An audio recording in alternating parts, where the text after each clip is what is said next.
All right, we're here with Ron Alleva running for the open assembly seat in Midtown. Good morning, Ron. Good morning. Thanks for being with us today. So go ahead and tell me a little bit about yourself.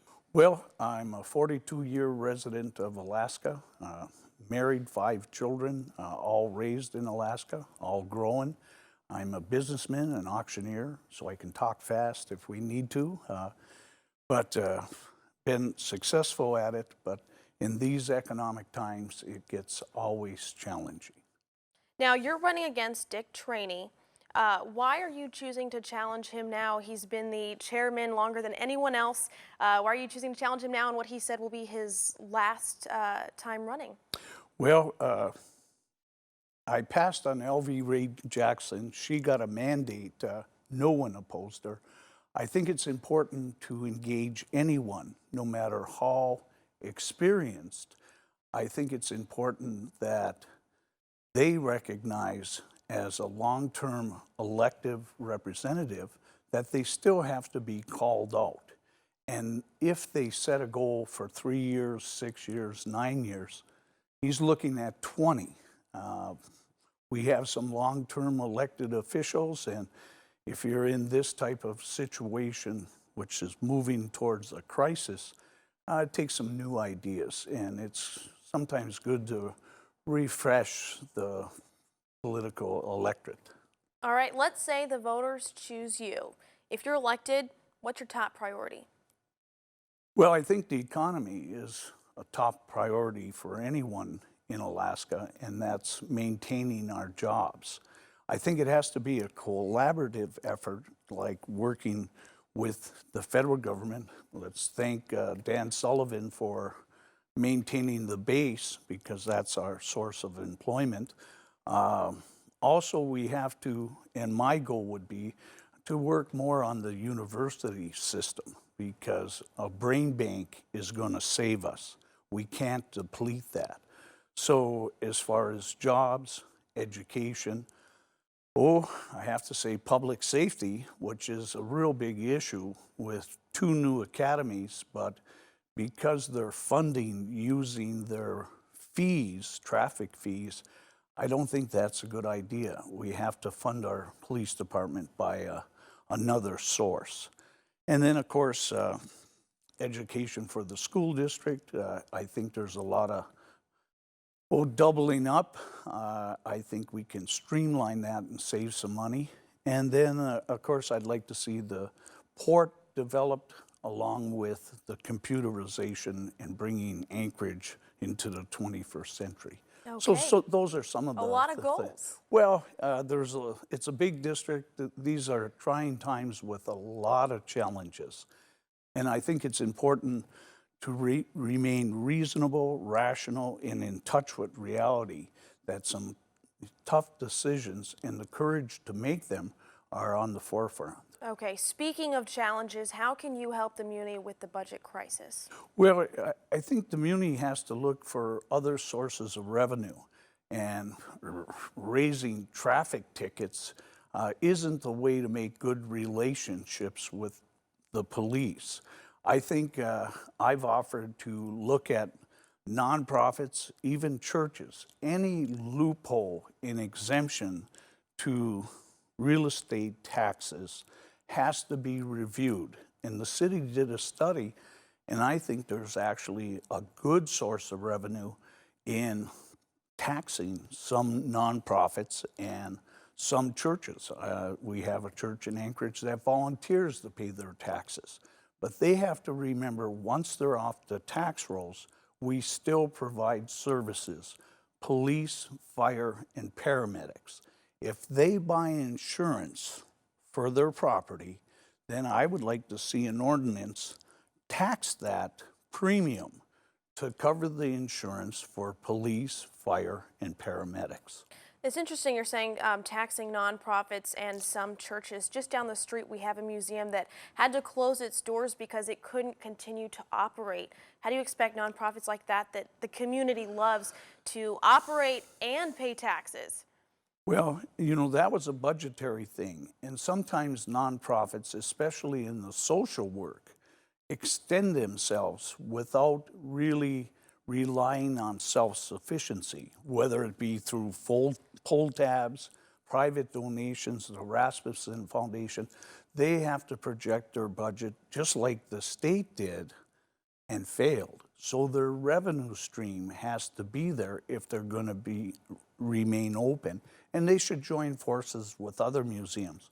I believe there's 200 museums in the state. So they have to look to that, and they can't look any longer for the free ride. There's no such thing as a free lunch. And we're at that point of, hey, the economic realities are coming to fruition. In addition to looking at taxes, what about cuts? A lot of people are saying there's got to be cuts to the budget. Where would you cut? Well, it's obvious that for our population, whether it's on the state level or the municipal level, it's streamlining. And in the case, even Eric Croft proposed when he ran for mayor to streamline some of the services that the school district provides in maybe vehicle maintenance. The city provides the same maintenance. Just today, I received 2 contracts for proposals for the auctioneering services in my industry. Why does the school district in the past that piggybacked the city, why did they waste all that time and energy when just 1 contract was needed? Now, you've already touched on this, but how else can we diversify Anchorage's economy when we're looking at taxes? Well, they talked about the sales tax, and administering that is a challenge. Even the seasonal sales tax is a challenge. Why is that? Well, let's take pick, click, and give. They're getting free money, but yet they have to charge 7% to administer it and then to advertise it. So you're going to be creating a whole new bureaucracy of taxing to get this source of revenue. And then who's it going to affect most? Low-income people, people with luxury items? Are you going to put a cap on it? It's a complicated thing to initiate a new tax, and it's a slippery slope because you start with 1%, 2%, and before you know it, you're at 8 and 10%. And you've got to hold the elected officials accountable to that budget. Even our tax cap has moved to a new level of setting the basis. So it's kind of like good verbiage, but not working in reality. That's just what I was about to ask you about. So do you support that change in the way we calculate the tax cap? Well, I think it's a kind of a misleading falsehood to say the tax cap the way maybe Don Smith had initially put it, because there's so many variables, and we're going to see one of them come up, that we're looking for a real estate decline, which means your property assessment will go down.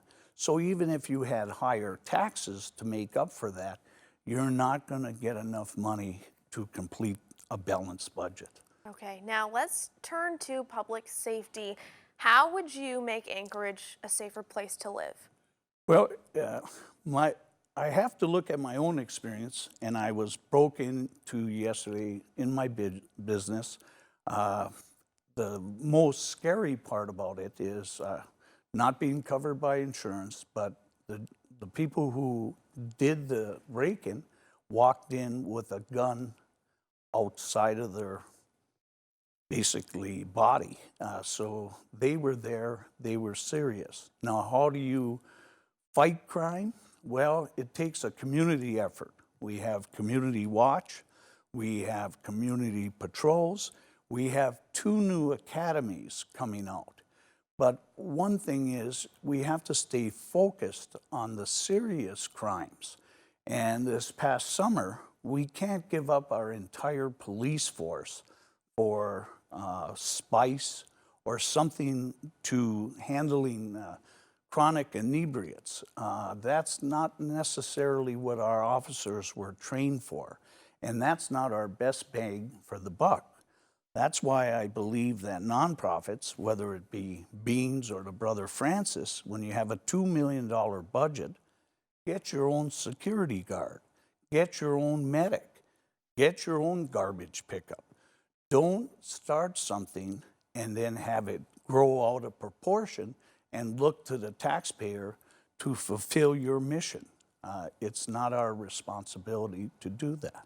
Okay, let's talk about housing. The mayor has been pushing housing first. How can you help Anchorage's homeless population? Well, I have to say, unfortunately and fortunately, I'm adjacent to the Brother Francis shelter in Beans, and I wouldn't wish that on anyone. So now, housing first is not the answer. The dollar rate of return, even on the John Thomas building, it's costing $260,000 for a one-bedroom unit. That's totally out of range to be able to house chronic inebriates. And I personally have a moral issue that I think housing first is assisted protracted suicide, and it's not the answer because these people are going to require more services, more medical care down the line, and Anchorage has to decide if they're going to be a social service industry or we're going to solve the homeless inebriate problem. And I don't think what they're doing now is anywhere close to the right thing to do. What should they be doing? Pardon me? What should they be doing? Well, obviously they shouldn't be enabling the way they are. And it's sad that, for instance, Beans Cafe, they were shut down for 2 weeks. The soup kitchen was shut down for a year. No one starved.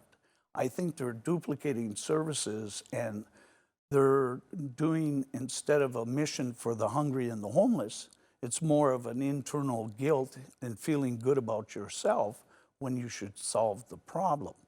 But in the reference to Beans Cafe, when you have $2 million in free money, and then you buy another building for 1.2, but yet you're liming and chlorinating your lot, and just recently had a biological hazard, they're out of control. And a block away, they're going to be allowed to make 12 to 1,500 meals a day for children. I don't think there's enough safeguards in place for them to be making meals when they're out of control in their own facility, yet they have the money. All right, I'm going to move on to a different housing issue quickly. The city is projected to grow, but there's a lack of housing. How can you help the Muni deal with that? Well, I think in the near future, there's going to be surplus housing, and that's right around the corner. I've been here through the 80s. I follow Craigslist is no longer, hey, I'm having an estate sale or a garage sale. I'm having a moving out estate sale. And I think Anchorage will see a decline in its population. And I think the housing market will react to that. The president of Shell Oil's house is on the market. He's left the state.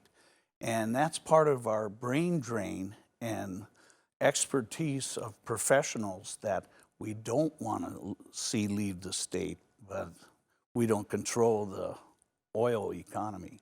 So we have to work on our university, on our medical facilities, and just make Anchorage a professional town, a center of finance, and keep the professionals here. That'll hold up the housing market. How should the Muni be regulating marijuana?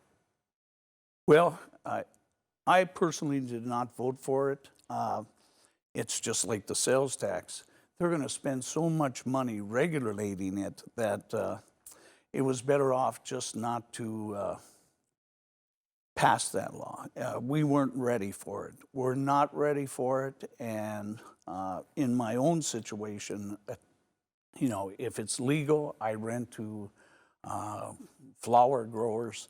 You can rent to marijuana growers. But Anchorage is going to be, we won't have enough academies to monitor the sale, production, and really protect not only the clients, but the rest of Anchorage. ASD wants to ask voters to pay for bonds over the next 6 years, knowing that those taxpayers are probably going to be taking care of all of it. Do you support that?